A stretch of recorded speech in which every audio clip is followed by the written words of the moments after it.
All systems go. Clear for liftoff.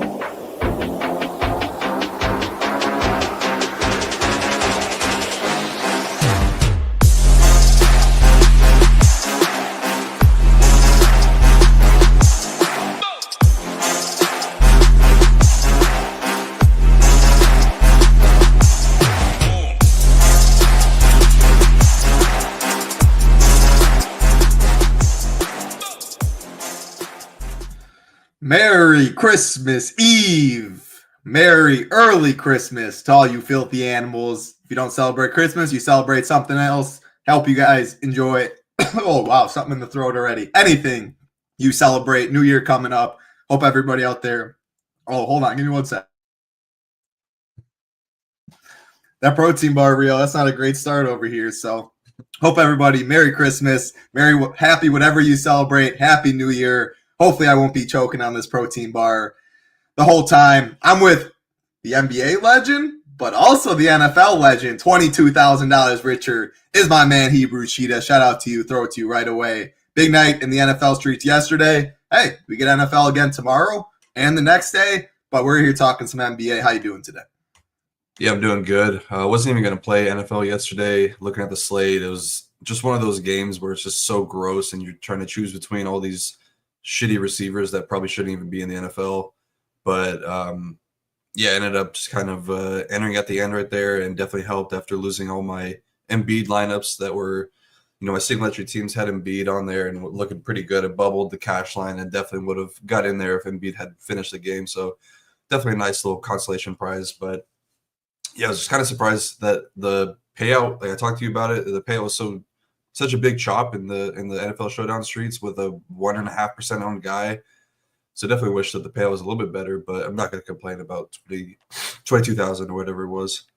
Yeah, I texted you. A little joke, like it's time to retire from Showdown. But I mean, you see that lineup and it's chopped that many times. Like, how many masterminds are there out there? Come on now, that shit is absolutely insane to me. But gotta say hi to everybody in chat as always. Go Collect, Sean Sullivan, Anthony, Wardo, Max Manning, Lachlan, happy holidays, Merry Christmas to all of you guys. I want to shout out Manning.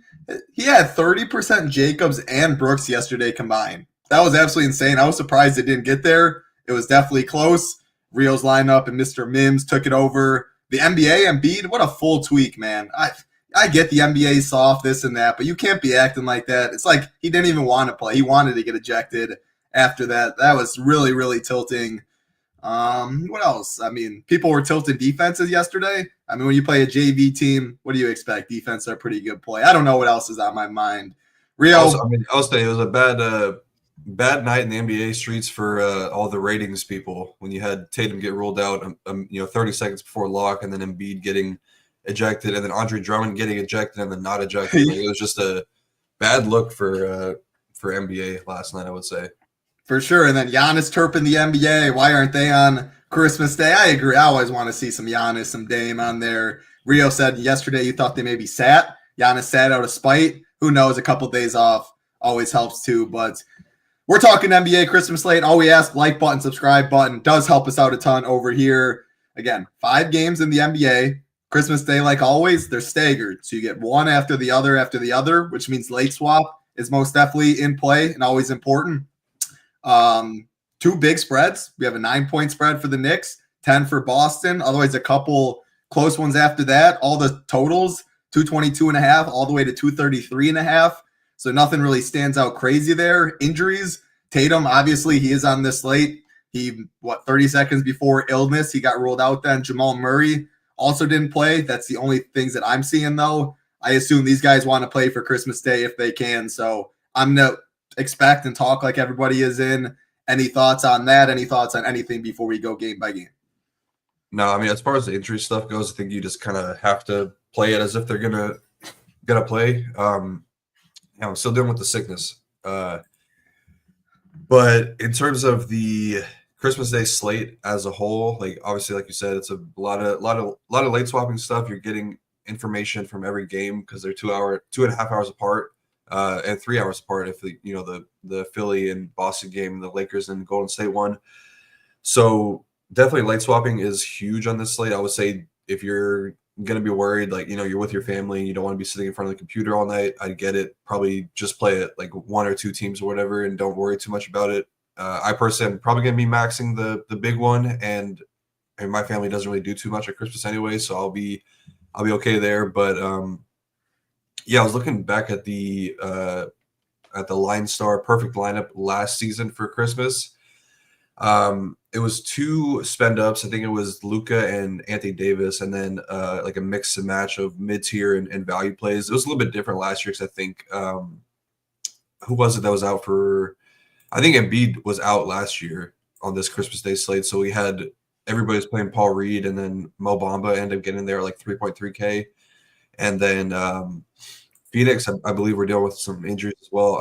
I think Nurkic might have been out, and then Chimezie Metu had a huge game. So just something to keep in mind. I don't think we're going to get any big injury news like that. It seems like everybody's going to play unless Tatum gets ruled out. Then that changes things. Or if Embiid gets hit with some disciplinary stuff for the ejection yesterday, which I doubt they're going to suspend him for tomorrow. But I guess general slate stuff. I mean, the pricing is very soft, so it makes it pretty easy to get who you want. I'm probably going to be looking at this as like game stacking my favorite games, and then mix and matching some of those values from the other games I don't love in terms of like the spend ups. I think there's 2 pretty clear game stack games that you could get to, maybe 3 if you wanted to count the Minnesota Dallas one, but definitely those 2 later games are the ones that I'm kind of eyeing out right now. So that's I think that's how I'm going to be approaching it tonight. Just a 5-game slate definitely makes it easier to game stack, but obviously like single entry, you could just play the best plays. But I think I'm just going to be game stacking for the most part. Yeah, that makes a lot of sense. I do think the late games probably do get the most ownership. Phoenix looks like they have some solid pricing. I definitely like your point on if you are going to be with family all day, you don't want to be on your computer, all that. Totally get that. I will be with family and stuff. I will be on my computer all day. They know by now, Christmas Day, not only is there NBA, there's NFL. It's too much money to be made not to be playing myself. Content, of course, everything will be up. I wish they had a better $25 or like make it a $15 with like 55,000 people. $25, 28,000 people. Man, that was really tilting. What's FanDuel? FanDuel is probably better, to be honest. Have you looked? I'm still not allowed to be on FanDuel, so I haven't been. Yeah.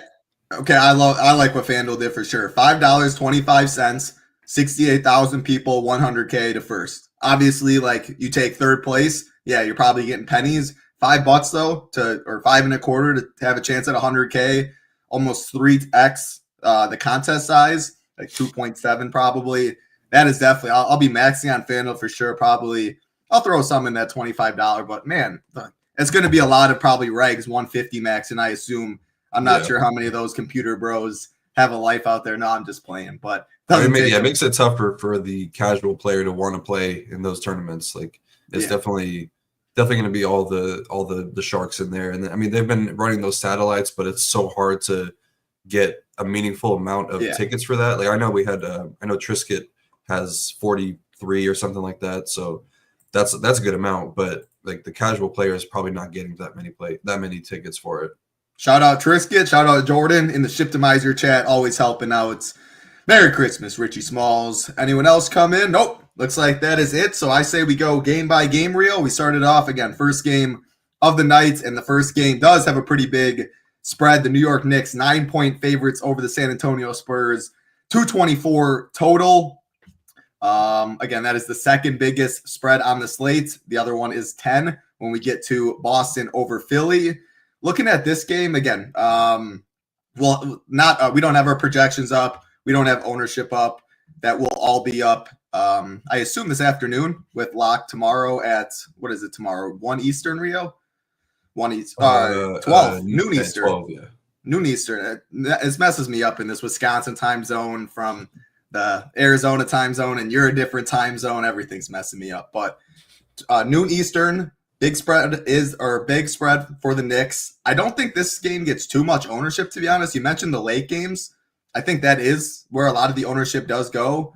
Wemby, I mean, on FanDuel especially, we're mainly talking DraftKings. Anytime a dude has 7 blocks with like 7 minutes left in the second quarter, always a phenomenal FanDuel play. DraftKings doesn't mean as much. If you want to spend, though, I think he's solid. I prefer, and I think the field will prefer Jokic for only 1K more. Jokic feels very underpriced there. And with us not knowing about Jamal Murray, if Jamal's out, probably even better there. And I doubt we know before it locks. Again, I'm going to assume Murray and Tatum do play. That's just a guess, though. I think these guys want to play on Christmas Day if they can. Talk to me in this game, though. I'm looking probably more so for mid-tier value-ish in this game and spending up later. What are your thoughts?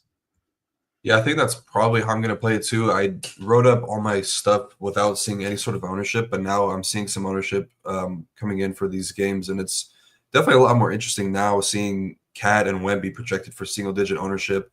Obviously, the center-only position and having to compete with Jokic makes a lot of sense because he's clearly the best spend on the slate. But definitely makes it a lot more interesting now seeing ownership being really low in this game. Even on the secondary guys that I think are pretty solid plays. Obviously, I think this is the widest spread outside of the Philly-Boston game, so good chance for it to blow out. I don't think that the Spurs are going to be pushing their guys as much as these other teams if the game gets out of hand. Like, they're definitely type of team that will treat Wemby, kind of with kid gloves. They're not going to play him 38 minutes a night. So, but anything on the low end, like 32, 34 from him is pretty solid. But yeah, this probably isn't the best game environment as a whole. Both these teams kind of middle of the pack in terms of pace, pretty solid defensively. They do have their struggles. Each team does with their pick and roll defense. The on-ball defense not been great this season. Nick's a little bit more of a three-point funnel this season as well. So there is some upside on these Spurs guys. Start with the guy with up top. Obviously it's Wemby. He's matchup proof. I'm not too worried about it. Anytime, like you say, you get somebody that has the upside for double-digit blocks, you should definitely have some interest in him. I don't think that the matchup versus Cat is really one that scares you off too much. Like, Cat's been a really solid rim protector this season, and the Knicks are playing really good team defense. I think there's a chance they put OG on him as well, but just because he's kind of, he's not down in the paint as much. He's kind of more of a perimeter player now, just taking a ton of threes. But the matchup's good for three-point shooters, so I think Wemby is a totally fine option as a spend up. That's going to be low owned. I think that if I'm playing Wemby, I definitely would want to consider a game stack, like consider him with one of Sochan, Chris Paul, Vassell, and then like two of those other guys. You're probably not getting to Cat there, but probably like two of Hart, OG, and Bridges, and Jalen Brunson, something like that is probably what I would be considering if I'm playing Wemby. But if I'm not playing Wemby, I could definitely get to these secondary guys. Don't really love Sochan here. I'm just not sure the upside is really there for him just on a nightly basis. He's not shooting the ball a ton. He does have the peripherals to kind of stand back on, which will help him getting close to double-digit rebounds a game, which is good. But yeah, he's not the type of guy that I like playing against this Knicks teams. I want guys that have the ball in their hands. I want shooters. So Chris Paul and Devin Vassell are two of my favorite plays in this game. I think that Chris Paul is a pretty exceptional GPP play at 5.8K, with the Knicks being such a bad pick and roll defense. We've seen Chris Paul in the league for 20 years now, just killing people in pick and roll. Yes, I think the matchup is really good for him. Christmas Day slate, probably going to, lean on the veterans to keep the game close. He played 35 minutes against Philly last night, so it's nice to see that the minutes can get up there in close games. So yeah, I definitely like Chris Paul here as a low-owned option at 5.8K. And then Vassell, I think, is probably one of the best values on the slate at his price tag, 4.9K, starting, playing 30-plus minutes. It's a lot easier to play him now. He's very scoring dependent. But yeah, it's easier to click on him at 4.9K versus upper 5Ks when you're just asking for somebody to score. It's kind of asking for a lot, but at 4.9K, totally fine. Yeah, these secondary pieces, I don't really see a need to get to them. Maybe, I would probably be, if you're keeping any of these secondary guys in the pool, I think it's max one Castle and Chris Paul. I think it's max one of, probably max one Champagny, Keldon, and Harrison Barnes. And then I guess guys like Charles Bassey, you should probably keep in your player pool, max one him and Wemby, just in case there's an injury or ejection or something like that. Those things can pay off in a pretty big way. Not something you're getting 10% of, but maybe 2%. And then the Knicks side of things, I think Cat, obviously an exceptional play, 10.1K, averaging right around 53 DK points per game. Now, I think that he could kind of beat up on Wemby. Definitely has the weight advantage, and I would say just the overall skills advantage. Yeah, I really have nothing like negative to say about Cat. I think that he's a great play if you can get to him. He's playing like a 10K plus player. Definitely earned the price tag. Probably not going to get to too much of him because I don't know if we see those like 70 pointers out of him that we probably would need at this price tag. But I still think that he's probably fine. Brunson, I'm okay getting away from him. I just don't. He just doesn't really have the upside that we've grown accustomed to seeing from him years prior. Had a couple 50s mixed in there. It is a good matchup for on-ball guys, but yeah, I don't know. I'm kind of undecided what to do with him. I'd be okay getting away from him at ownership. Probably prefer Tyrese Maxey, a little bit more expensive, and I would imagine he's going to be lower owned. So I won't really get to Brunson. And then I do agree with the ownership. I like these secondary guys from Miles McBride up to Josh Hart. I think OG is my favorite at 5.8K, shooting the ball a lot better again, playing a ton of minutes, averaging 36 minutes this month, hit 40 twice this month. Mikal Bridges, I think, is totally fine. He's playing close to 40 minutes a night. And at his price tag, that should be enough for him to pay off. Josh Hart's kind of interesting. I like playing him against teams that struggle in transition. Spurs are slightly below average in transition, so I could see him getting there. And then Miles McBride looking like a pretty popular value play. Don't really have too much to say there. In terms of groups, it seems like you probably want to be max 2 of McBride, Payne, Bridges, and Brunson. And then I think it's probably it. Max 2 of those 4 guys. Max 1 Cat and Precious. Same thing for Precious as for Charles Bassey. He would get all those center minutes if Cat does get injured or anything like that. So yeah, I'm kind of in agreement now that I break it down a little bit with the ownership here. Don't love this game, but I do think that you could get into a game stack with this one. Bridges, Anunoby, Hart. I know it sounds like Anunoby first, and I do think ownership goes there. Would you go Bridges 2, Hart 3? Do you have a preference there? Take the savings? Yeah, I think that's how I would rank it. And you're Wemby over Towns, right? For find the 500? Yeah, I think so. I'm with you. I mean, I want that upside if someone's going to nuke. Like on this late, people are going to put up some big boy scores, no doubt about that. I don't really have too much. I like your Brunson underweight call. I mean, 8K, I think that's a price that will fit a lot of builds. And yeah, looking at the game log, he just really hasn't got there. Like I'm looking at this late, usually 5X has always been the rule I keep in my mind. I want more than 5X, I think, on this slate with how weak pricing is. And these Christmas Day games, I do look at it different. National televised, close game. These guys will play an extra couple of minutes. The studs will have the ball in their hands a little more, etc. They're going to try and show out. Someone mentioned, Wemby and MSG on Christmas Day, his first one.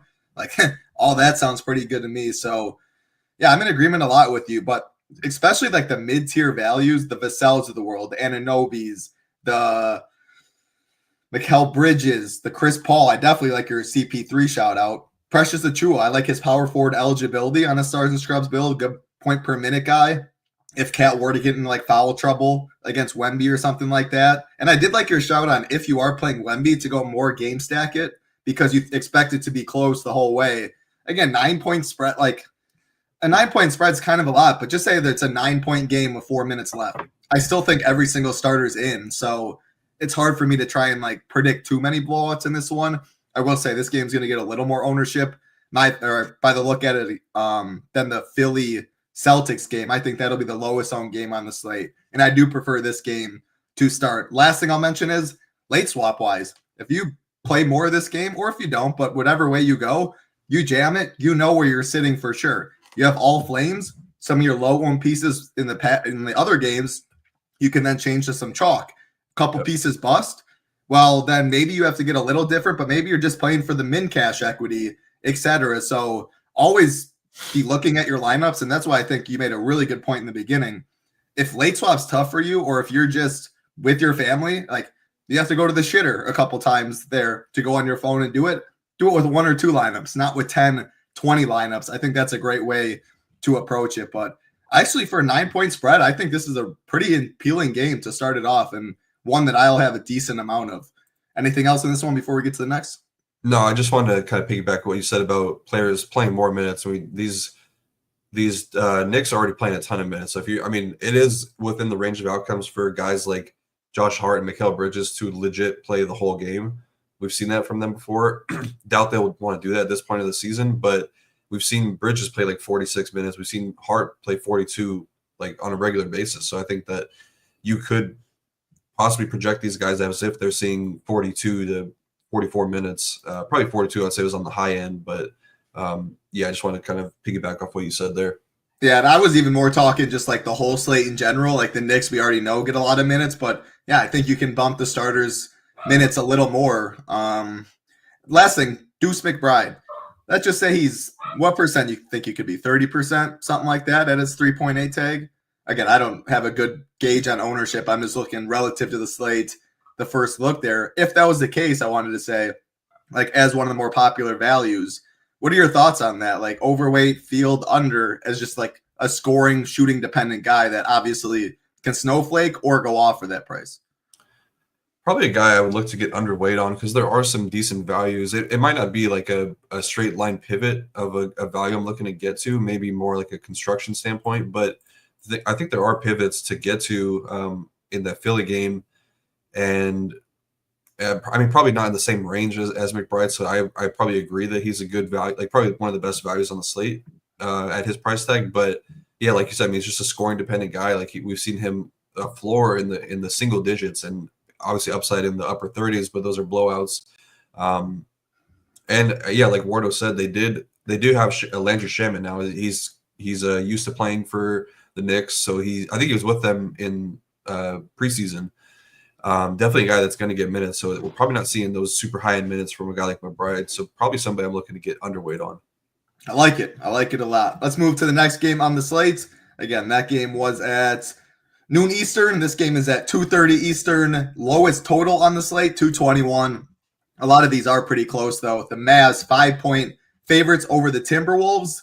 I'll throw it to you right in this one. The first thing that does stand out a bit, Naz Reid left yesterday's game, but then came back. And man, his usage has been really, really good as of late. Price tag looks solid. I like seeing power forward eligibility, 4.4K. Wouldn't be surprised if he got a little bit of ownership. Can you make a case for a Gobert, a Gafford? Again, center is absolutely loaded on this slate. So again, looking at, I think double center very well could be pretty popular.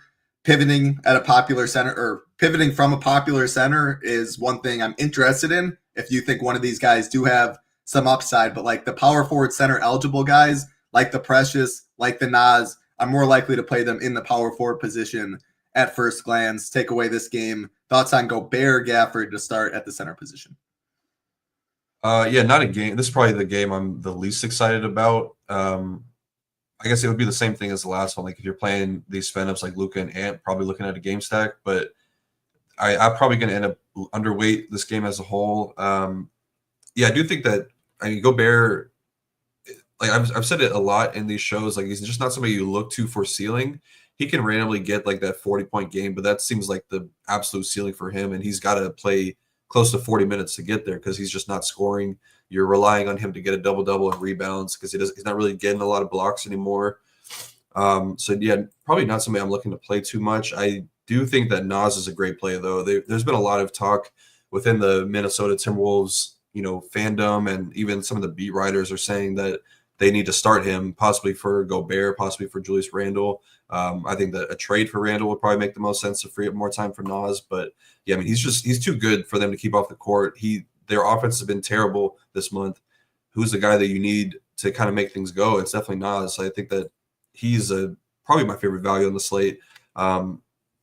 Yeah, I think that he's probably closing in on playing like 30 minutes a night, just taking away minutes from Julius Randle and Rudy Gobert. So I'm considering being max 1 of that group, but definitely max 2 of Randle, Gobert, and Naz Reid.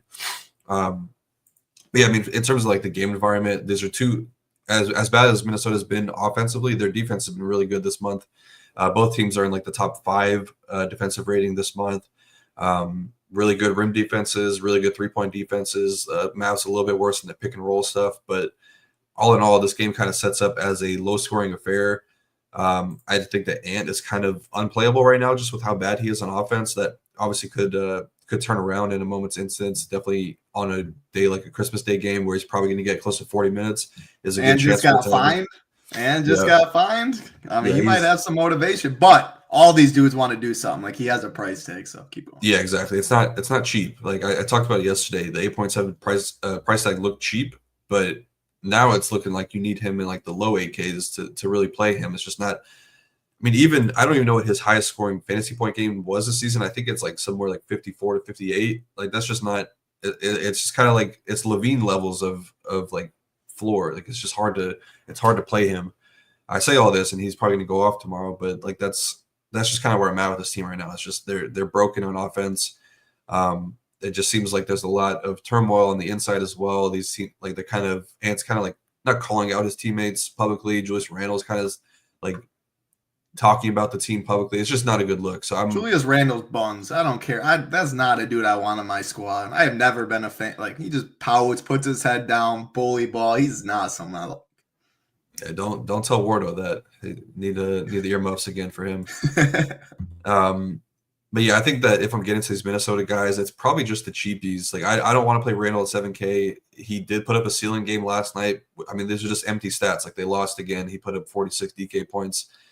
Yeah, I'm not looking to play him. I probably just won't play much of like Gobert up to Randle or up to Edwards. I guess Conley's okay, but not a guy you're looking to for ceiling. I mean, I love Nas. I think he's definitely the best play on this in this game, and definitely on the Minnesota side. I think McDaniels makes some sense at 4.2K. Going to play a ton of minutes. He's rebounding the ball a lot better, and kind of, oh damn, Drew Smith, 20 Achilles, that sucks. He's rebounding the ball really well and shooting a little bit better as of late too. So I mean, he does have like really, really high ceiling for his price tag. Shown it, 37, 43 points in 2 of his last 5 games. So he's got that upside. Another guy with a really, really low floor, but this kind of profiles a spot where they need a lot of minutes from him. Dante, a little bit of a push and pull with Mike Conley, so I'm max one of those guys, but he's shooting the ball a lot better as of late. Alexander Walker, him and McDaniels kind of eat into each other, so I'd be max one of those two, but probably not playing Alexander Walker because I think that this is a McDaniels game. In the Maverick side, it's really just Luka and Kyrie for me. I mean, Lively does like he was really good in the playoffs last year against Gobert. Gobert kind of struggles against these uber athletic bigs like Lively. The pick and roll stuff, Luka just destroys Rudy Gobert in pick and roll. So I think that Lively does have a little bit of upside in this matchup, and no ownership. Definitely max one of him and Gafford, but Lively's kind of separating from a minute standpoint. So I definitely prefer Lively. Max one Luka and Kyrie as well. I don't like this game at all, so I'm kind of Xing it out. I think Nas is one of the best plays on the slate, and I like your McDaniel shout a lot. Like this feels like a game. Why would you not match his minutes with Luka's minutes, and he pass them up and down the court, and you can just fall into points when you do that at the end of the day. So I just shit on Julius Randle. I love Jaden McDaniels. He is not the best DFS player, but he's a dude I'd always love to have on my team for sure. Yeah, I think Luka, with all that being said with the McDaniel stuff, Luka at 11.1K, like talk about upside. Like again, Jokic I think is better in a vacuum. The reason to like Wemby is the ownership and all that upside, but I mean, why can't Luka go out there and drop 70 on Christmas Day? You project him for a couple more minutes, like I think some of these studs get. The game is supposed to stay close. I don't think he gets too much ownership at first glance. He'd be my favorite play, and of course he's the most expensive, but I don't like this game much either. I definitely don't like the Dallas side much. Luka would be the way to get the stud. Nas, Jaden McDaniels is the value. You mentioned the Lively. I mean, that's a center pivot that's going to definitely be low owned. And we're talking upside in the last, 7-8 games, 240 spots. He gets 40 on this slate at 5.5. You're definitely going to want him. So I like that call a little bit too. And the Gafford's 1,300 cheaper. I wouldn't even be surprised if he was a little higher owned because of that. So very interesting Lively take right there. Mike Conley's never someone I like rostering. I'm always a Dante guy, but man, that game log's been gross too. Yeah, I don't see too much. I think Nas, McDaniels, my 2 favorite plays in this game. And with all that being said with Randle, he's still cheap. He is power forward. Like I'm not Xing the dude out. I'm just not a fan of his real life game is what I was trying to say. Any final thoughts in this one? Oh yeah, I guess I just want to touch on Luka again really quickly because in the playoffs last year, he didn't play less than 41 minutes. I think maybe he saw 39 in one of those games against Minnesota and didn't score less than 60 DraftKings points in all of those games. Returned from the injury last night was, it was a blowout, so he wasn't needed for a ton of minutes, but he's done good on Christmas Day. He played last year, he almost had 100. That was against Phoenix, where they don't really have a lot of defenders to throw at him, but the year before put up 60 against the Lakers, was a rebound and assist away from, almost 70 points. So Yeah, I think Luka. I mean, this is a really cheap tag for him from what we're used to seeing, and he's kind of back. Like when he returned from that injury, was it like towards the end? He got injured like the middle of November. He returned and was just like on fire. Put up 370 DK point games. Put up 94 against Golden State. So yeah, I think that Luka, if the ownership holds there, he's a pretty strong pivot off of Jokic. Him or Wemby, obviously completely different positions, all of that. But who's going to score more points tomorrow? Gun to your head. I think Luka is. He hasn't really had an issue. Like he loves playing against Gobert. Yeah, I mean Gobert. Yeah, the most fake defensive player of the year of all time. Now that Wemby's in the league, Gobert ain't winning shit anymore. But no, I think Luka's definitely strong. I think you go Luka, a McDaniels, or a Nas, and just that's kind of all you go in this game. So again, your lively shout's definitely interesting. Center's so loaded. He gets 40 though. I mean, that's good enough to be on the winner in my opinion. So yep. Good stuff, Rio. I'm definitely curious what you have in this next game. It was not your least favorite on the slate, but it is the biggest spread. The Boston Celtics 10-point favorites over the 76ers, 222.5 total.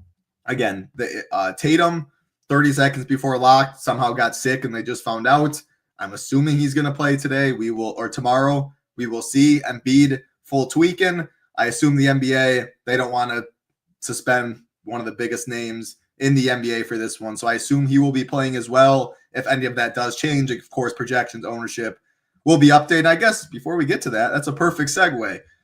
No better time to get over. For the full year, this is our best deal by far. PGA 100 gets you $100 off your annual package and takes you into next Super Bowl. Not this year's Super Bowl, next year's Super Bowl. Shout out to DGen and the team. I love his new piece of stuff. We talked about it on the show a little bit yesterday, his new tool. Someone like me who plays golf but doesn't know any of these golfers, it's all really just names on a paper. I love being able, we have so much content, the courses, our course fit rankings, the shows, slate plan, etc. But to be able to, when I'm debating a 2v2 or 1v1 or something, to click on each golfer, have bullet points and notes, pros, cons of them, how they fit courses, etc. Such a cool new thing that we have over here. Best golf team by far, projections, ownership. Shout out to the golf team. But PGA 100 gets you an annual package, so it does include NBA, NFL, NHL, NBA, I already said MMA, all the sports we have over here, it does include. If you just want to try us out for the month,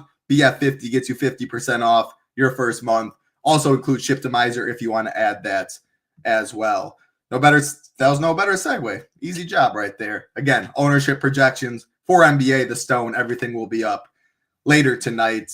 10-point favorites are the Celtics, Rio. Let's talk, assuming Tatum and Embiid plays. Take it away. This is, I kind of tipped my hat, but this is definitely the game I'm least excited about. I would just say off the top, it's the same thing. Like, you don't have to game stack this one if you're playing the studs. I think on the Sixers side, you probably do if you're playing Embiid or Maxey, because I don't think that those guys are getting there. Like, I don't think that the Sixers are like outright blowing out the Celtics. I think that if the game is close, you're probably, they're taking some Celtics along with them. But I think that the most likely game script here, the Celtics blow out the Sixers. They can keep it close. Like the Sixers, they're not terrible when you add Embiid back into the mix, so they could keep the game close. I would just not be hoping for like a low scoring affair, like a 105, 108 point game or something like that. But yeah, matchup wise, Sixers are still struggling defensively at the rim. Celtics are getting a lot better. They had their issues earlier this season with their rim protection, but with Kristaps back down low, they've gotten a lot better. Sixers are taking away easy three-pointers, so it's a good matchup for them because the Celtics obviously going to take a ton of threes, and you just got to limit how many they're actually making. But the Sixers transition defense has not been good either. Celtics pick and roll defense not that good. So there's a couple like spots that stand out here from both sides. I'll just start with Embiid up top. Still too cheap, 9.5K. I think he's pretty much back to full health. Like his rotations last year, he would normally see a full first and third quarter stint. 2 games ago when he played Charlotte, he only saw 6 minutes in the first, and then last night he got up to 10 minutes. So it tells me he's pretty close to fully healthy. So I would expect him to get back to that full first quarter rotation again here, which means probably getting that would be about 36 minutes, depending on where he checks in the second quarter. So yeah, he looks like he's just way too cheap. Obviously, the matchup is a lot tougher going up against Kristaps Porzingis. he's done a really good job defending centers this season since returning to the lineup. Al Horford's done a good job against Embiid in his career, so definitely a tough spot for Embiid, but we know he can get to the free throw line 15, 20 times, so I don't mind it. Like I said, I probably want to pair Embiid with one of the main Celtics guys. It's pretty easy to do, too. You can pair him with Jaylen Brown. It doesn't cost you too much money, or any of the guards, and it would look pretty good. So, yeah, Embiid, just too cheap. Like him a lot. I think the matchup is actually really good for Tyrese Maxey, 8.4K. Filled in a big way last night after Embiid got ejected. Put up, he should be close to 40 minutes in this game here. The pick and roll defense for the Celtics, really bad this season. Bottom 3 pick and roll defense. Obviously, the matchup on paper looks tough against Drew Holiday and Derek White, but Maxey is one of the better pick and roll scorers this season. So I like his upside here at 8.4K, a pivot off of Jalen Brunson for $400 more. I'm not playing Paul George right now. He's just got like historically low usage rate right now with Embiid and Maxey on the court. You can't play him at 8.1K. Oubre is a little bit too expensive, still taking a ton of shots. So the range for him is like there's still upside there. If Drummond were to miss, probably seeing Yabu taking those backup center minutes, maybe Bona. I'm not sure if he's in with the team right now, but I would imagine the rotation just shrinks a little bit with no Drummond. Probably only seen. I don't think that they would play them alongside of each other, Yabu and Embiid. I think that he's probably just taking up those backup, 14 to 12 minutes, whatever it may be. But another thing, another decently big piece of injury news is KJ Martin. He's been starting as of late and playing a lot of minutes. And Caleb Martin returned 2 games ago from injury, played 29 and 27 minutes. I think that he would be a very, very good value if KJ Martin were to miss. I kind of like him regardless. I don't think the projections are going to really back up my like for him. But, yeah, 3.8K is really cheap for somebody that was, low to mid 5Ks earlier this season and going to probably play 30 minutes here because they need his defense. So I think that the KJ Martin news is semi-big, but I still think they're probably going to be shifting a lot of those minutes to Caleb Martin soon anyways, returning from injury. And then on the Celtics side, yeah, say what you will about Tatum. Obviously, him getting ruled out before lock sucked, but he's making a case for an MVP-like season right now, just playing really good, definitely deserves some recognition. As far as the matchup goes, there's not really a ton of guys they can throw at him. This is kind of where I think Caleb Martin comes into play because I think they'll use him a lot on Tatum. But, I mean, regardless, like he's still got a huge advantage, and he's, all the numbers kind of suggest that he's a guy that can flirt with a triple-double on a nightly basis. 12% rebounding rate, leads the team in usage and assist percentage. So we know he's going to put up points. The assist and rebound numbers will look pretty good as well. So, yeah, I think Tatum is a totally fine spin-up option. At 2K for cheaper, though, you're getting Jaylen Brown, who is, right behind Tatum in usage. Good matchup against a struggling transition defense in the Sixers. Starting to get his confidence back, not shooting the ball well from beyond the arc, but like I said, the Sixers' rim defense is really not that good, and Jaylen Brown is going to look to attack the rim every time he's on the court. So I think that he's a totally fine mid-tier option, looking like he's not getting a lot of ownership. Kristaps Porzingis, I think the range of outcomes for him is pretty wide. Obviously, defending Embiid could lead to some foul trouble. On the other hand, we did see Wemby just spike for 8 blocks last night against the Sixers, so he does have some upside in that regard. I'll probably just look to take an underweight stance or maybe around the field on Kristaps because I just think that the foul risk is way too big against Embiid. I don't really like playing centers against Embiid. And then these guards, I'll probably end up being max 1 of Derek White, Pritchard, and Holiday. Definitely prefer Holiday at 4.8K. It's just a floor attack for him. Probably going to be playing 32-plus minutes for the defense against Tyrese Maxey. This is probably a spot where they go away from Pritchard and more into Derek White and Drew Holiday a little bit more here. So I think Holiday is a very solid value play. Al Horford, backup center, max 1 to him and Kristaps in case he gets into foul trouble or injury, anything like that. Horford would play a ton of minutes. So that's kind of how I'm looking at this one. Not a great game. No, definitely not a great game. Look at this, though. Talk about a great picture. Hey, there we go, Kristaps. The man, he definitely likes some UFC. Shout out Kristaps. Man, I don't love him, Embiid. I like Jaylen Brown. I like Tatum. Drew's fine. Like I'm big real life Drew, and I do think this is one of the spots. Like when you can pencil in a couple more minutes on a big time game like that for the starters, that price is so cheap. So I'm good with it. But like, how often does he get 40? He doesn't need 40. So I'm fine with Drew. I think one of Tatum Brown definitely have a good game. Center's really good on this slate. Embiid, I don't know if it's just because of yesterday. It feels like any time like I've played him, he's just a bitch at the end of the day. But I like Maxey more. Center's loaded too. Like, I want to find 1K for AD. I want to go Wemby. I want to go Jokic. The lively take was pretty interesting that you had too. Yeah, I mean, your thought if he does play he's definitely rested. He plays all first quarter, all third quarter. You pencil in 5-6 minutes. That is 35 minutes for sure. I still 55 points, maybe 60 points. Like he obviously has the upside, but I there's so many studs on the slate. I like Luka, I like Wemby, Tatum, Brown, AD, Jokic, etc. If I had to say one that I didn't like too much, it's Embiid for me. I really don't like this game much. I think it's Drew. What are your thoughts on Derek White? Did I miss it? I just kind of glossed over him. I just think that he's a little bit too expensive right now. If the team is fully healthy, that's my thought. Like I just don't think that I think that at 6.8K we're gonna need him to really do something. Like if he got you 40, would you be happy with that? I'd probably sign up for 40 because I don't think he's gonna be that owned. And that could be like a more mid-tier build stuff too. I would sign up for 40.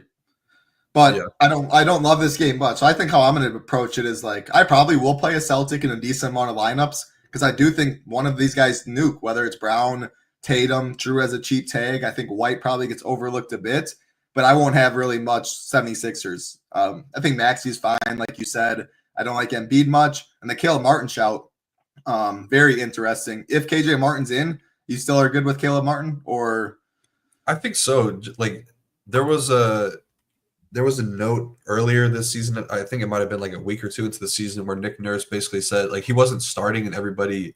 I think he was like really popular to start the season at like 5K, and Nick Nurse basically said like we still view him as a starter even if he's not starting. Like I think that's like he is pretty important in terms of like the team's success. Might not seem that way just because like it's Caleb Martin, but he's a big contributor. I saw him with the Heat. He was huge in that playoff run. Like I think that he's pretty big to this team's success. Like I just don't think that KJ Martin is really like he's not that dude. Like you need defense and you need some scoring. You need some off-ball scoring. And I think that Caleb Martin definitely provides that. This just seems like a matchup where I could really see him getting like 32, 34 minutes. I would not be surprised. People must have forgot about the Martin brothers back in Nevada. Those dudes definitely can hoop for sure. So I like Martin for sure at pretty much no ownership. I like it. That's really all I got in that one. Definitely my least favorite, but mainly because the Philly side. I do think one of those Boston guys get there more than likely. Let's keep it rolling. 2 games left on the slate. Closest spread. Warriors 3.5-point favorites over the Lakers. 225 total. Looking at this one, a couple prices that stand out to me. I said spend 1K more from Embiid to AD. It's actually only 800. Yeah, I want to find that 800. No doubt about that. I want guys that can put up 70, 75 plus. Of course, any of these studs really can. I think AD, Yoke, Wemby's of the world have a better chance tomorrow. So definitely give me some AD. I'll let you talk about LeBron on Christmas Day. I mean, no doubt. Is he underpriced at 9.3? I always am a guy that prefers AD, but Christmas Day adds a lot more dynamics, and there's no doubt LeBron wants to show out then. Vree's price looks solid. Curry below 9K. Interesting at a point guard position. Always love me some Trace Jackson Davis. I'm hoping you can tell me that's a pivot center at low ownership. I do think probably people spend up for the most part. I'm always a Rui guy. This game looks pretty interesting to me. Talk to me, Rio. Yeah, first of all, I have a funny story about Rui because I don't know if you saw. I went to the Lakers game. Was it 2 weeks ago? Yep. Courtside, right? You got to sit courtside. Got gifted some tickets by a friend, and Rui. I'm pretty sure he hates me now. I didn't really say anything mean to him, but he was standing in the corner, got the ball in the wing, and I'm a basketball guy, so I was just shoot it. I said pull it, and he holds it for a second and then shoots. And just clinks it, and then kind of like turned around and like gave me a dirty look. So that was you made his ass shoot it, and he thought about it, and he bricked it. Come on, Rio. He ended up going off that game, and I think that he kind of like looked over a couple times and like I wasn't even talking shit to him at all. I wasn't rooting for either of the team. I had a bunch of showdown lineups, so I was just clapping for my guys. But that's a really good story. I like that. That was pretty funny. It's crazy seeing those guys up that close. Like you realize how. Like, first of all, how talented and skilled they are and just, like, athletic. But, I mean, these guys are fucking huge. Delano, man, that guy is massive. He's just long as all heck, super right? long. He's got just the shortest torso and the longest limbs. but yeah, in terms of this game, yeah, I hope that the ownership I'm seeing right now is holding, because I think that this is like easily the second best game on the slate. We've seen these Lakers and Golden State games, like the matchup stuff doesn't really matter. Like any like the macro, like pick and roll, 3-point defense, whatever you want to call it, like that stuff doesn't really matter when these teams face off, because there's just like a little, like these teams kind of play a little bit harder against each other. Like there's no stats to back it up. Like anytime Draymond and Steph are going up against LeBron and Anthony Davis, like they're going to play more minutes. They're going to play harder. They're going to want to beat each other. I mean, you can even look back at the game logs from last year. Like we saw all these guys playing a lot better. I still got to mention the matchup stuff because I am a matchups guy, but both these teams are really struggling offensively this month, in the bottom 5 offensive rating in the month of December. I think they'll turn around eventually. Definitely the Warriors are playing well below their talent level. I think adding Schroeder to the mix is going to help out a lot. You get another true point guard on the court with Steph Curry to kind of, that's what they tried to do with Chris Paul last year. And Jordan Poole prior, eh? They like that, those two backcourt. Yeah, a little different with Poole, because Poole is like, he's a scorer and Steph is a scorer. So I think they just want to, it seems like they want to get like a point guard alongside Steph to play him off ball a little bit more. That's just the offense that they run. It's a lot of screens, a lot of moving. You need a guy that can pass like Draymond and Dennis Schroeder. So I think that the trade made a lot of sense, and I think it'll work out in the long run.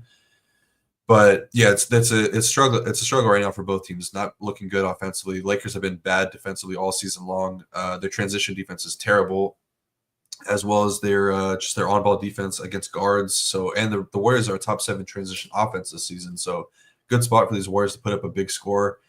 Warriors don't really have a ton of issues on defense. They've been pretty solid all around, so nothing too crazy. That's kind of getting me onto the studs, because I just think that they're going to take over. Like I love AD and LeBron here in this matchup. AD has, this is a tough matchup against the trio of Trayce Jackson-Davis, Kevon Looney, Draymond Green going to be defending him. But I think the two worst on paper, like two of the worst on paper matchups in the league this season have been against Memphis and Sacramento in terms of centers, and he put up almost 70 against those guys. So I definitely think that he can do that tonight or tomorrow, and he's going to play a ton of minutes. He put up last year, he played 3 games. One of the games he left early due to injury, but 58.3 and 53.5 DK points. The usage has been really good for him this season, kind of turning things around. Had a couple stretch of games where he wasn't doing too well. But yeah, I think AD is an exceptional play. I definitely prefer him over Cat. They're kind of the same play to me, but I guess Cat because he's going to be a fraction of the ownership. But I like the game environment a lot more for Anthony Davis. Throw Wemby in there too. Wemby over AD then, if you said Cat over AD possibly? I guess just for the ownership, because AD probably comes in close to 20%. Yeah. And if those guys are actually going to be 3 to 5%, like I don't think that there is a 75% chance that Anthony Davis is outscoring those guys. I don't even know if that was right, but yeah, we know what you're saying. Yeah, whatever. I think it was. If it was 20 to 5, that's 75%. Okay, cool. I mean, I hope. Otherwise, I'm going to even sound like more of a donkey. That's why I'm getting better at math because of the poker table. But sometimes I literally take longer because I'm trying to do the math. So not the best over here. Yeah, exactly. We got the calculators on the phones and everything. But yeah, LeBron, he's been great since that little personal absence. I think that he had to go get some injected with some stuff to make him, youthful again. But I mean, he's been really good lately. The last 2 games put up 29 plus real points, had a triple double. 28 real points, had a triple double last game against Detroit last night. I think that he likes playing against the Warriors. Possible destination for him. Hearing some chatter about him getting traded there, but yeah, he's been great on Christmas Day too. Averaging, I mean, he's played a ton of games, but averaging over 50 DK points on Christmas Day. I don't really have a lot to say. I think he's underpriced, and honestly, I think he's underowned. Like if he's going to be 15-60% owned, like he's a much better play than Kevin Durant in my eyes for half the ownership. So yeah, I like Anthony Davis and LeBron a ton here. I'm not really getting the Reeves love.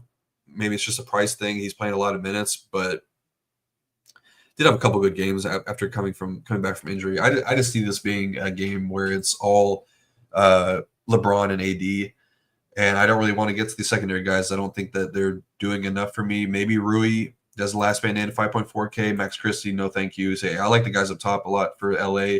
On the Warriors side, they're still going to run out of deep rotation, but I love the spot for Steph. I think that adding Schroeder into the mix is going to help him a lot on offense. Guards have been killing the Lakers all season long. So, yeah, I think that Steph is a really good play at 8.9K. I think he's got a ton of upside here. Same thing for Draymond. I mean, he's expensive, but, he gets up for these games. Last year, he averaged 41 DK points per game against the Lakers in 4 meetings. So he's got plenty of upside for this tag, and nobody's going to play him. Don't really like Wiggins. I prefer to get to Draymond. Kuminga, now that I'm seeing he's going to be low owned, I think it's interesting because it's a good matchup for guys that score out in transition. Yes, I definitely like Wiggins. He had a couple down games, shifted back to the bench, but played 30 minutes against Indy last night, put up 44 DK points. And then I think TJD and Dennis Schroeder, both pretty solid plays. Don't think that Schroeder is going to do too much. Just you see when these guys, get traded to a team with a player like Steph, like LeBron, they kind of take a backseat for a while. I think that's what we're going to see from Schroeder here. And then Trayce Jackson-Davis, he's been playing really good lately, shooting the ball really well. I think that he's if this ownership holds too, I think that he's a great play. And I would be Max One Looney and Trayce Jackson-Davis in case Jackson-Davis gets into foul trouble. Great breakdown. It is. Obviously, we're going to get to this next game. There's no Devin Booker, so that's why KD, some of those Phoenix guys are popping at 9K, but I'm with you. Like, give me Bron in this game, 9.3K, if he is a lot lower owned for sure over him. I like the Trayce Jackson-Davis. I like Rui. The Schroeder stuff makes a lot of sense. Like, it's been gross from for sure since getting over here, so don't love that. Looney, I would definitely max one, and I doubt I really get to much Looney, but if he does get into foul trouble, which definitely can happen against a good AD, like that's a 2% owned slate breaker right there. Maybe better for the night slate. There's a solid 2-game night slate as well. But I think it's AD. I think it's Bron, Curry, Rui, Trayce Jackson-Davis. Did you mention Wiggins? He was the other one I had a little interest in. Usage has been really solid for the price the past couple games. And again, another guy that I always think if you add a couple more minutes to him, he could be seeing 36, 37 tomorrow. I'm totally good with that. Any thoughts there? Yeah, not really. He kind of is just like a last man in type of play. I guess the same thing, like why I like Kuminga, you could apply to Wiggins with the Lakers being such a bad transition defense. But I don't know. Chucking 16, 11, 11, 20, 23, 21, 26, 20% usage, 26, 27. I like Wiggins. I'm gonna say that. Small forward, power forward eligibility. Yeah, it's like if he's not getting you 20 plus points though, he doesn't do enough of the other things that matter. So it's kind of tough. Yeah, that makes sense. If they try and take away Steph, I like this game a lot. This is definitely the San Antonio Knicks game is definitely one I'm looking to game stack. This game looks like a very solid game. Oh gosh, I couldn't hit mute. That protein bar is killing me over here, man. This game in the San Antonio Knicks game looks like my favorite for game stack, and this last game will be the most popular without Booker, but it looks like you can poke some holes into some of the stuff too. Man, let me wipe my eyes. It's been a tough one over here. Let's go to the last game though. It's been a tough one. All we ask, Christmas Eve, we're doing this show. Shout out to Rio, 22K richer. He didn't have to hop on, do all these notes, and do all that this morning. So shout out, hit that like button, hit the subscribe button for my man Rio. And if you do want to join us again, 2 different deals. If you want monthly, BF50 gets you 50% off your first month. Does include Shiptimizer as well. Best deal out there though, PGA 100 gets you $100 off our annual package. Already the cheapest out there. So many sports. We definitely, talking about golf, the team absolutely dives in. Hoop said it multiple times though. Showdown stuff, you have to adjust your projections, the pin placements, ranking in the standings, the weather, etc. We do that over here. Absolutely deep dive. Very excited for DGen's new tool as well. Definitely check us out. And if you do join, definitely make sure to get in the Discord too with so many of these fine fellas in the YouTube chat today. Last game of the night. This game is at 10:30 Eastern. Man, if I would I probably wouldn't have went. I was gonna say it's in Phoenix if I was home, but I still probably would not have gone. Still have not gone to a game this year, but I got to one last year. Nuggets, Suns, 3-point favorites are the Nuggets, 233.5 total, which is the biggest on the slate. No Devin Booker for the Suns. And that is why I do think KD Tyus Jones, Royce O'Neal, Bradley Beal maybe a little bit do get some ownership. Then you look at the Nugget side. I don't think Jokic ever should be priced below 12K. That looks way too cheap to me. Jamal Murray, again, that is a very important thing. It's the last game of the night. I'm assuming he's going to be ruled questionable. I hope we get coach speak. I'm going to play it like he's in because it's Christmas Day, and I just think all the studs want to be in. But who knows? Like he's missed the past, couple of games? He missed yesterday for sure. How many games has he missed in a row, Rio?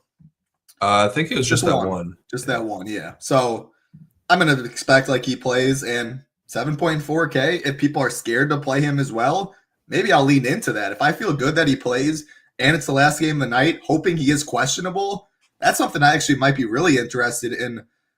Start with there and then take it away. Yeah, I definitely agree with you. I think that this is hands down the best game on the slate. Ownership's going to follow. I mean, I think there's a good chance that it's really tough to predict ownership on a slate like this where every game is spread out. Like we said, not everybody has the luxury of sitting by the computer all night and waiting for news or just like updating their lineups. I don't know if ownership does hold here.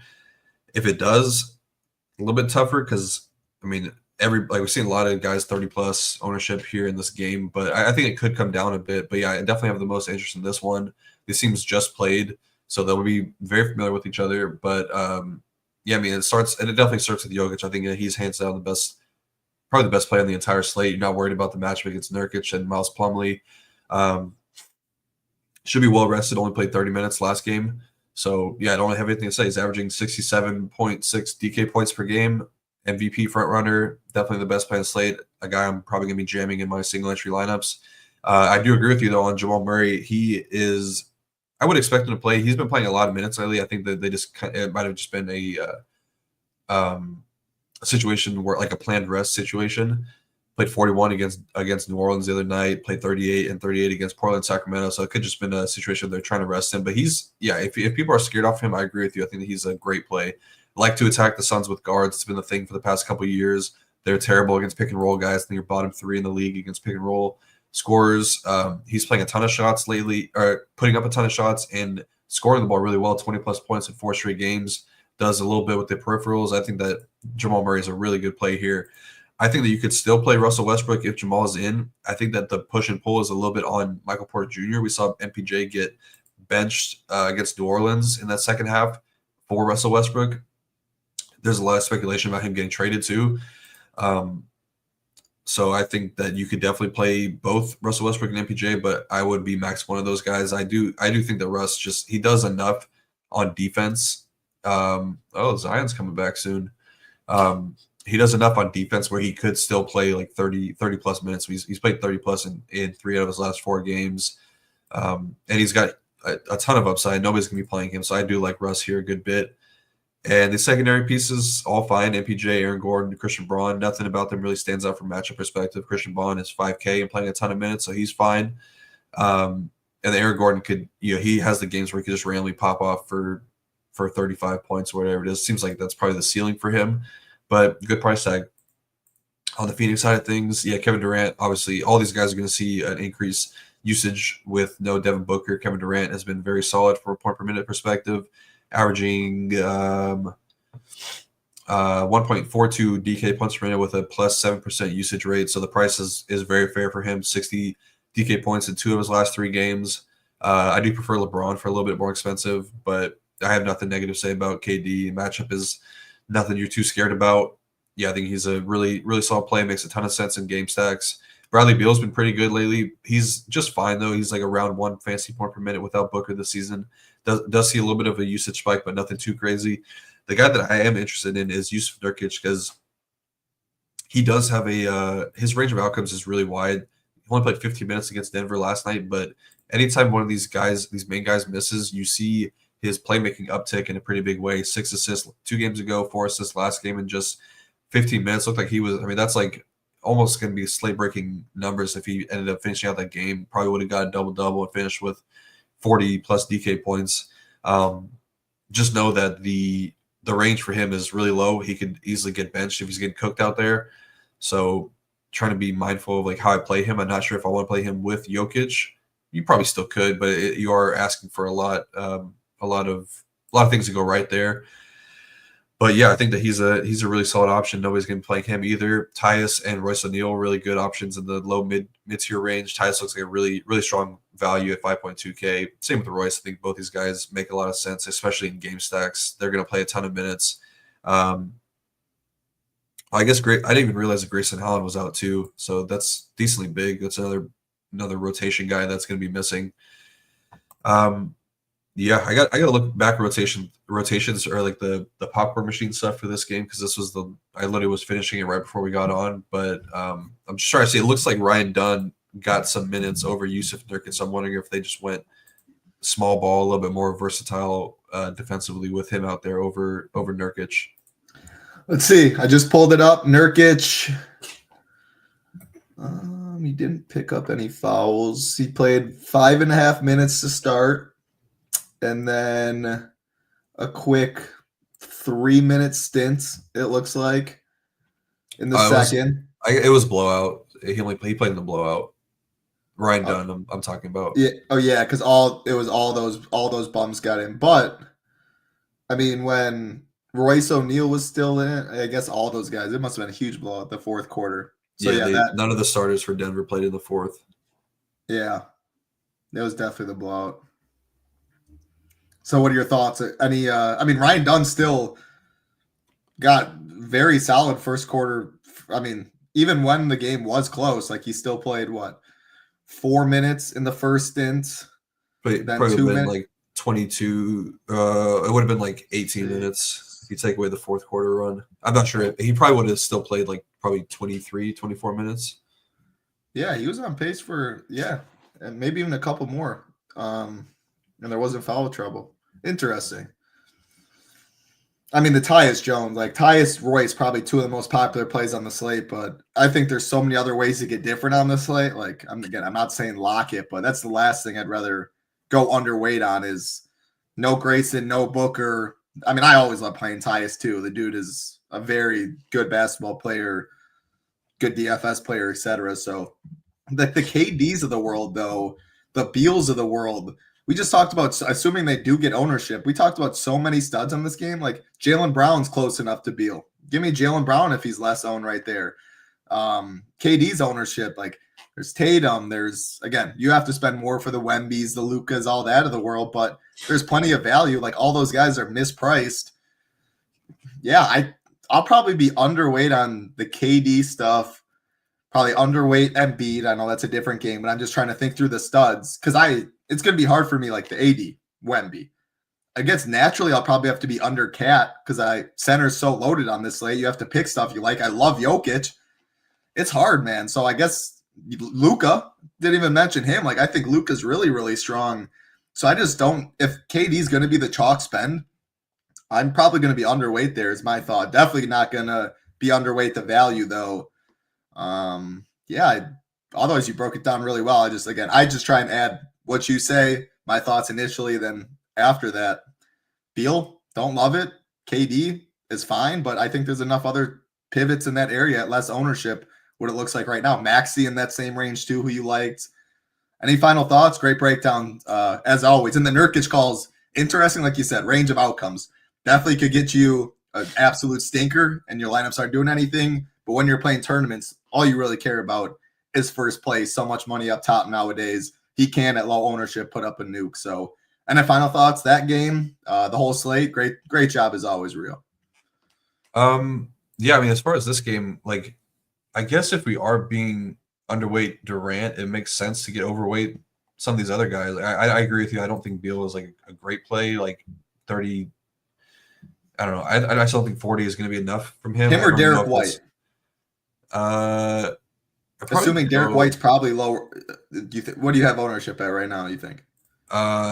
Derek White, he will be. I mean, they're both coming in pretty low owned. Like it's not. Okay. It's like a 10 to 8%. Who would you prefer in a vacuum? I would probably say Beal just because I like the game environment a little bit more. Makes sense. And a little bit. There's a lot less mouths to feed in Phoenix versus Boston. Yeah. But yeah, I mean, I definitely want to get into this game environment. So I think that if I'm not playing Kevin Durant, I do think that Bradley Beal and Nurkic are interesting ways to get deep into this game because Nurkic is gonna play. he's going to play a lot of minutes. Not a lot, but like 31 to 32 is probably in a game that's close is probably where I would say he's going to be playing. And you take that. Yeah, if this game's going to stay close and if Kevin Durant is not breaking the slate or if he's having a down game, these secondary pieces are going to have to step up. So I think like having Nurkic, Tyus, Royce in a lineup with Jokic and then filling out the rest with some values or some other spins that you like definitely makes some sense. I love it. And again, I'm not saying fade KD, fade him. Like at the end of the day, all these dudes can absolutely nuke. We know that. I feel better about some of the other guys having a better chance to nuke. And there's a plethora of studs on the slate you have to choose from. Someone mentioned above. Then we're about to get on out here, but I wanted your thoughts on this. Where is it? There's only so many comments. I think that could be the case. You can go Tatum, KD, Maxey, Embiid's below there. Again, I don't love Embiid. Brunson, we didn't love that, but I think you can do that. It's not my favorite way to approach the slate by any means because it is soft, but enough of the studs. LeBron, like there are enough studs that are still below 10K. You very well could build a lineup like that. I mean, I probably will have some. If I'm 150 on FanDuel, I know it's different there, and I will be playing on DraftKings too. I might have some. I don't know how much of my portfolio, since again, I do like the ADs, the Lucas, etc. But thoughts on this? Yeah, I don't necessarily disagree with it. I think that with all the stuff, we might not need to. That's how we might not need to spend over 10K on the slate. That's how okay. That's yeah. Obviously, like Jokic is the most likely guy on the slate to score the most fantasy points, but I mean, there's a case where anybody below Jokic could outscore him. Like I don't even think that like it's out of the definitely a slim chance this happens, but like even Anthony Edwards could be the highest scoring player on the slate. Like Steph definitely could, KD, LeBron, everybody from Wemby down to Ant Edwards. What about Jaylen Brown? How surprised would you be if he was the leading scorer on the slate? I'd be very surprised there. All right. Might be one of the best point per dollar plays in the slate, but I'd be surprised if he was the highest scorer on the slate. But I wouldn't be surprised if like Ant or Steph was. LeBron? No, that would not surprise me at all. KD? That surprised me. That would surprise me a little bit. I think 60, like the 60 we've seen from him is probably his like ceiling. Maybe 65 if he gets like a triple double or something like that. And that's the one reason why like I don't love him as much, because I do think tomorrow we see someone go 70 plus. Like I think we see someone absolutely nuke the slates. And then again, Embiid can do it, but I haven't really seen it much as of late. And I don't love the matchup, and you didn't like the matchup too much either. So that's another reason. Like when I'm playing the studs above 10K, I want to put up 70 plus because, I mean, I really think someone does. Jokic probably does it at night, but one of these other guys I expect to as well. So awesome stuff as always, Rio. Again, all the content, slate plan, projections, ownership, Shiptimizer, everything will be up on the site tonight and tomorrow morning. Final thoughts for the people? No, Merry Christmas. Thank you guys for everything. And I think we'll have another show before the end of the year. I'm not sure. I got to check. I know that we'll have a show on Friday, but yeah, Friday I think is the last, or I guess when is the? Oh yeah, Monday is technically this year still. So Monday and Friday will be the last two shows of the year. Appreciate every single one. As always, again, congrats to our man, Big Rio. Always in the NBA stuff. He's in all the sports grinding, though, shipping all the stuff. $22,000 richer. Little Merry Christmas to you on that, Rio. Happy New Year. Merry Christmas to all. I will not be around until after the New Year. I'm out to Vegas. Going to enjoy myself a little bit, disconnect from the crazy association after the NBA Christmas lock. NFL, NBA, let's make some money tomorrow, everybody. Merry Christmas. Happy New Year. Be safe out there. For Rio, I'm Titletown. Peace. Be safe.